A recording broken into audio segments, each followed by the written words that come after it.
High বন্ধুরা, তো দেখো আজকে কি রান্না বান্না হবে। তো আজকে বাজার থেকে নিয়ে এসেছে এই যে দেখো খোকা ইলিশ, এই যে ছোট ছোট ইলিশগুলি হয় না, তো এটা এনেছে। আর এনেছে এই যে দেখো চাপিলা মাছ। তো আজকে এই মাছের রেসিপি হবে খোকা ইলিশের।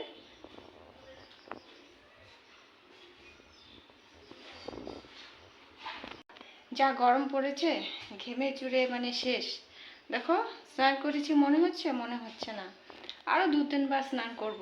যাই হোক, আমার মেয়ে আমার মুখের দিকে তাকিয়ে আছে। আমার মেয়েও কিন্তু এখন ব্লগিং করে, আমার মেয়ে খুব সুন্দর ব্লগিং করে। হ্যালো বন্ধুলো বলো। হ্যাঁ দেখেছ। তো যাই হোক, তোমাদেরকে ওদের দেখালাম। বাজার থেকে মাছ এনেছে খোকা ইলিশ আর চাপিলা মাছ। তো হবে কিছু একটা শস্য বাটা না হলে মশলা দিয়ে কিছু একটা হবে, তো তোমাদের সঙ্গে শেয়ার করব। দেখতে থাকো ব্লগটি। তো মনু কি করতেছে, আমার মেয়ে কি করতেছে, দেখি দেখি কি করতে। তো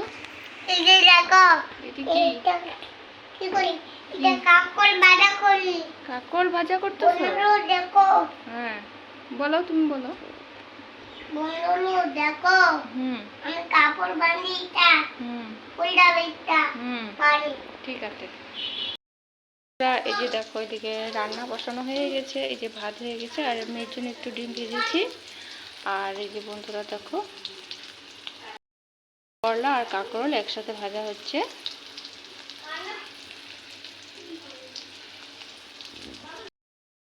মাছের জন্য এই যে মশলা রেডি করে নিয়েছি মাছের দেওয়ার জন্য। তো এই যে দেখো মশলাটা এখন আমি বেটে নিব। এই যে দেখো বন্ধুরা ভাজাটা হয়ে গেছে, আর এখন এই যে মাছ ভাজাটা বসিয়ে দেব। আর এই যে তিতা করলাগুলি না একটু মানে বেশি ভাজা হয়ে গেছে, সেই জন্য কালচে কালচে একটু দেখা যাচ্ছে। বন্ধুরা এই যে মাছের জন্য মশলাটা রেডি করে নিয়েছি। এখানে জিরা, আদা, লঙ্কা, পেঁয়াজ আছে বাটা, আর এখানে আছে এই যে দেখো কালো সর্ষে বেটে নিয়েছি, আর কালো সর্ষের সাথে 2-3টা লঙ্কাও দিয়ে দিয়েছি। তারপরে এই যে বন্ধুরা দেখো মাছগুলো কেটে ধুয়ে আর এখানে লবণ হলুদ মাখিয়ে রেখেছি। তো এটা এখন ভাজা বসিয়ে দিব। তো বন্ধুরা মাছগুলি ভালো করে কেটে ধুয়ে এই যে এখানে লবণ হলুদ মাখিয়ে রেখেছি, এই যে দেখো। আর এই যে এই মাছটাও দেখো খোকা ইলিশটাও এখানে লবণ হলুদ মাখিয়ে রেখেছি। তো এই মাছটা এই যে আজকে রান্না করব, আর এই মাছটা ভেজে রেখে দেব, এটা কালকে রান্না করব। এই যে দেখো আমি তো এদিকে মশলা বাটছিলাম, আর মা এদিকে মেখে খাইয়ে দিচ্ছে ভাত। অনেকটা বেলাও হয়ে গেছে, তো খাওয়া প্রায় শেষ হয়ে গেছে।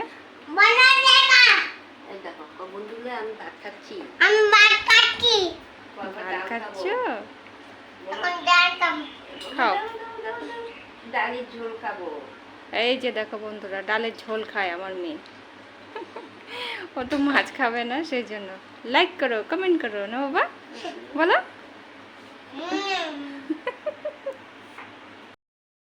এই যে দেখো মাছ ভাজাটা বসিয়ে দিয়েছি, মাছ ভাজা হচ্ছে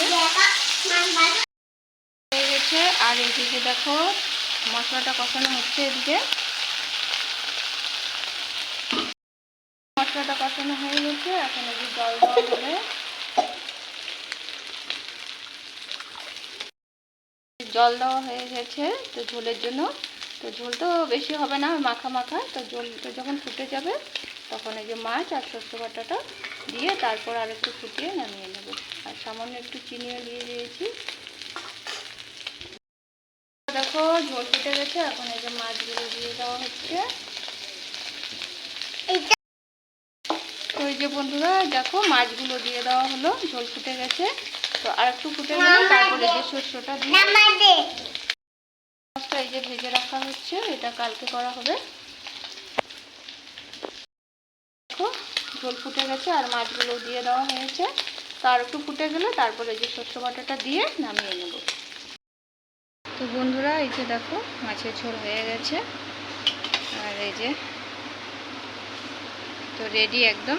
তো কেমন হয়েছে বলো মাছের এই শস্য বাটা দিয়ে খোকা ইলিশ, আমাকে কমেন্ট করে জানিও কিরকম হয়েছে দেখতে কালারটা। তো ওই যে বন্ধুরা দেখো হয়ে গেছে মাছের ঝোল, এই যে। আর এখন এই যে ভাত বাড়বো। আর এই যে এদিকে দেখো এই যে ডাল সিদ্ধ করেছে, এই যে মেয়েকে ডাল সিদ্ধ দিয়ে খাইয়েছি। আর এই যে মাছ ভাজার একটু তেল, ইলিশ মাছ ভাজা, এই যে এখানে ভাজা। তো চলো এবার খাওয়া দাওয়া শুরু।